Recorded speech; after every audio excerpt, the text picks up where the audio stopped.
एक माँ अपनी बेटी को लेकर एक अनजान से अजीब म्यूजियम आती है। माँ बाहर खड़ी होकर सिक्योरिटी गार्ड से बातें करने में ही बिजी रहती है और बेटी को अकेला अंदर भेज देती है। अंदर जाते ही लड़की की नजर पड़ती है एक विशाल रस्सियों से बने बॉल पर। कहा जाता है ये उस कस्बे के लोगों की आस्था है। दरअसल सालों पहले एक बाप ने अपने बच्चों को खो दिया था और उनकी आत्माओं को बांधने के लिए इस बॉल को बनाया। शुरू में ये इंसान जितना ही बड़ा था, लेकिन लोग मानते हैं कि इसमें प्यार और जिंदगी भरी हुई है और धीरे धीरे ये राक्षसी आकार ले बैठा। लड़की उसे देखते ही कांप उठी, जैसे अगले ही पल ये बॉल उसे निगल जाएगी। तभी अचानक बच्चों की चीख सुनाई दी। उसे लगा आवाज इसी बॉल से आ रही है। तभी उसके ईयरफोन किसी अदृश्य ताकत ने खींचकर अंदर खींच लिया। लड़की घबराकर माँ को आवाज देने लगी, लेकिन माँ गार्ड से गप्पे मारती रही। जवाब न मिलने पर लड़की खुद ही पास जाकर झांकती है और तभी उसके पीछे से एक डरावनी कोहनी निकलती है, मगर मुड़ते ही गायब हो जाती है।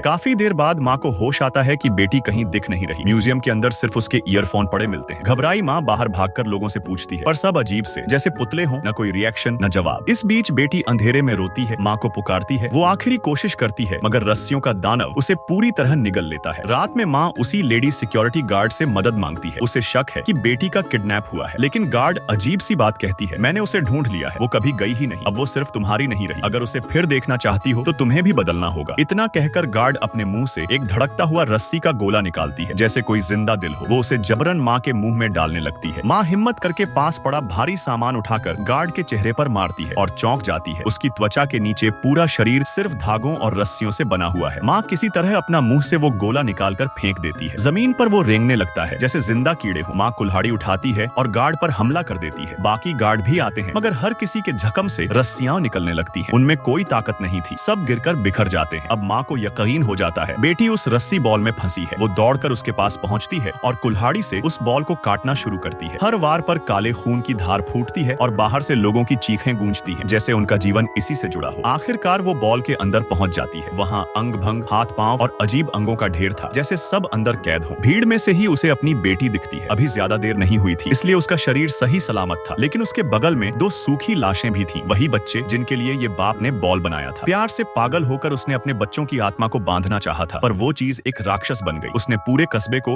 अपने कब्जे में कर लिया और बाहरी लोगों को फंसाने लगी। माँ बेटी को लेकर भागने लगती है, लेकिन कटे हुए छेद से फिर से धागे भरने लगते हैं। दोनों काले अंधेरे में घिर जाते हैं। वो भी उसी बॉल में समा जाती है। बाहर कस्बे के लोग और वही गार्ड फिर से जिंदा होकर इकट्ठा होते हैं। सब मिलकर अजीब सी पूजा करने लगते हैं, जैसे कोई बलि पूरी हो गई हो। कुछ दिन बाद पुलिस वहाँ आती है और गार्ड से पूछती है कि क्यों यहाँ आने वाले सब लोग गायब हो जाते हैं। गार्ड सिर्फ मुस्कुराकर कहती है, आप चाहो तो खुद अंदर जाकर देख लो। उसके चेहरे की वो डरावनी मुस्कान ही आने वाले अंत की कहानी कह जाती है।